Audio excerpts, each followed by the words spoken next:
जय जिजाऊ, जय शिवराय. मत माझं, प्रतिक्रिया तुमची, यामध्ये आपलं हार्दिक स्वागत आहे. मित्रांनो, महाराष्ट्रामध्ये अशा काही घटना घडतात.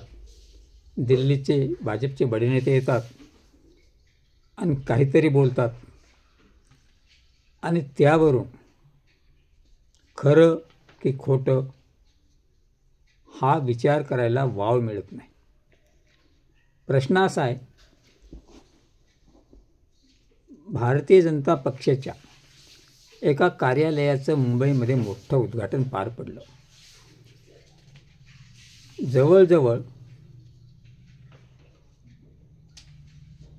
15 मजली ते कार्यालय आहे आणि त्या कार्यालयाच्या उद्घाटन प्रसंगी भारताचे गृहमंत्री आणि भाजपचे वरिष्ठ नेते माननीय अमित शहाजी यांनी भाषण केलं. त्या भाषणामध्ये त्यांनी अनेक विषयाला हात घातला. विरोधकांची तर बोलतीच बंद केली. त्याचवेळी त्यांनी 2029च्या सूचक इशारा दिला. आता सध्या होऊ घातलेल्या महानगरपालिका, नगरपालिका, जिल्हा परिषदा, पंचायत समित्या, स्थानिक स्वराज्य संस्थांच्या ज्या निवडणुका आहेत, याच्यामध्ये शक्य असलेल्या ठिकाणी महायुतीतून लढा, नसेल तर स्वबळावर लढा, असंही त्यांनी आवर्जून सांगितलं. आणि त्या बैठकीमध्ये, त्या उद्घाटन प्रसंगामध्ये भारतीय जनता पक्ष हा कुबड्यावर चालणारा पक्ष नाही, हे त्यांनी आवर्जून सांगितलं. त्याचवेळी आमच्या निदर्शनास असं आलं की भारतीय जनता पक्षाचे 2 खासदार होते, अटलजी आणि आडवाणी. पण प्रत्येक राज्यात त्यांनी युत्या करून कुबड्या घेऊनच सरकार बरखास्त केली. ज्या ज्या ठिकाणी त्यांनी पक्षासोबत युती केली, त्या त्या पक्षांची वाताहत लावली आणि आपलं प्राबल्य त्या ठिकाणी तयार केलं. आणि सध्या जगातील नंबर 1चा पक्ष म्हणून भाजप हे जे तोरा मिरवत आहेत, यांचं देशातलं सरकारसुद्धा कुबड्यावर आहे ते विसरलेत. आणि ते म्हणतात की आम्हाला कुणाच्याही कुबड्या लागत नाहीत. तीच परिस्थिती महाराष्ट्रामध्ये आहे. महाराष्ट्रामध्ये एक कुबडी माननीय उपमुख्यमंत्री एकनाथभाई शिंदे आणि दुसरी कुबडी माननीय उपमुख्यमंत्री अजितदादा पवार यांची आहे. आणि त्यांच्यासमोरच जर ही वक्तव्य होतात, तर 2029मध्ये भाजपाची रणनीती काय असेल? त्याचवेळी एक शर्मेची बाब वाटते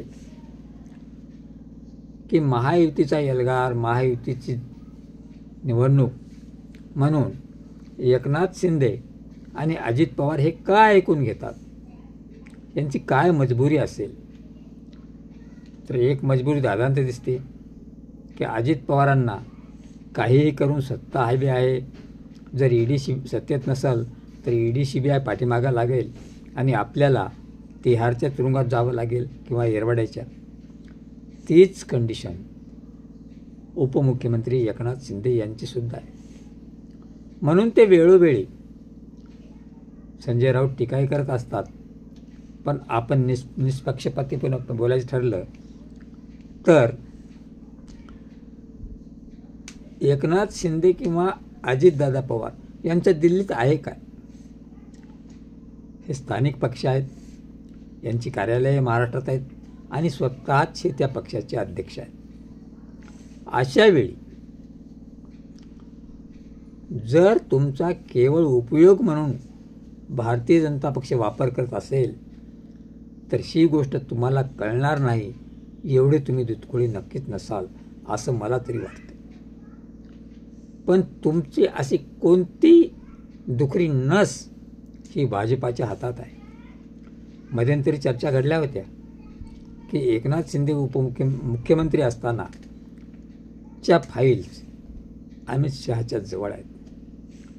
आणि अजित पवाराबद्दल तर सांगायची वेगळी गोष्ट नाही. ट्रकभर पुरावे, गाडीभर पुरावे फडणवीसांच्या जवळ आहेत. त्यामुळे यांना जिथं बस म्हणेल तिथंच बसावं लागणार आहे. अशा वेळी भारतीय जनता पक्ष हा 2029च्या विधानसभेच्या निवडणुकीमध्ये कोणती रणनीती अवलंबेल हे नव्याने सांगण्याची गरज नाही. त्यावेळेस भाजपा स्वबळावरच लढणार. पण अशा वेळी भारताचे गृहमंत्री माननीय अमित शहा म्हणाले की 2029मध्ये विरोधी पक्ष दुर्बिणीतून पाहण्या एवढा सुद्धा शिल्लक राहिला नाही पाहिजे. म्हणजे यांना हिटलरशाही आणायची आहे का? यांना हुकुमशाही आणायची आहे का? एक तर यांना कुबड्यांचं सरकार चालणार नाही आहे.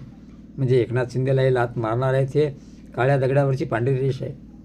तीच बाजू अजितदादांची आहे. मग नितीश बाबू असतील, चंद्रबाबू असतील, हे सर्व एकाच रेषेत येतात, एकाच लाईनमध्ये येतात.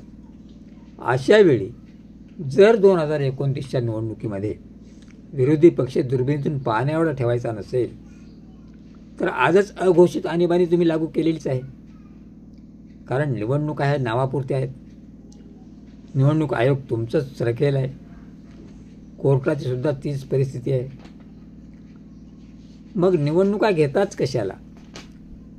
जे राहुल गांधींनी प्रदर्शन केलं त्याला तुम्ही पप्पूचं,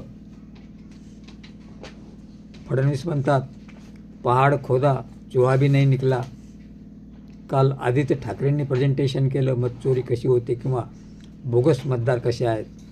त्यालाही तुम्ही म्हणतात की दिल्लीच्या पप्पूची कॉपी आहे. मग तुमचं सत्य काय आहे हे तरी जगासमोर येऊ द्या. तुम्हाला एक तर बॅलेट पेपर ठेवायचे नाहीत, बॅलेट पेपरवर निवडणुका घ्यायच्या नाहीत, मशीनमधून व्हीव्हीपॅट गायब करायचे.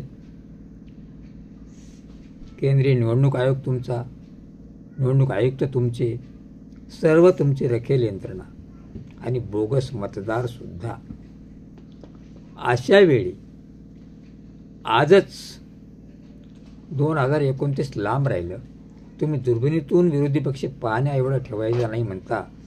त्यापेक्षा आजच खटाखट सगळ्यांना जेलमध्ये टाका आणि हुकुमशाही म्हणून गुजरातचं मोदी राज्य लागू करा, एवढी कळकळीची विनंती.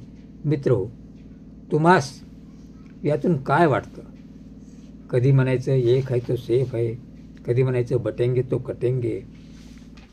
वेळोवेळी हिंदू मुस्लिम दंगे घडून आणायचे, मराठा बौद्ध दंगे घडून आणायचे, जातीपातीचं राजकारण पेरायचं आणि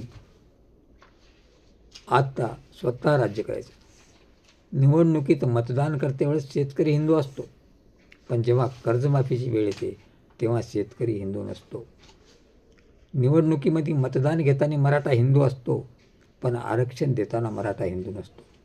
सी या भाजपची खेळी. हे आज ना उद्या संविधान बदलणार आणि मनुस्मृती लागू करणार. ही काळ्या दगडावरची पांढरी रेष आहे. तेव्हा वेळीच सावध व्हा आणि तुमच्या प्रतिक्रिया कळवा.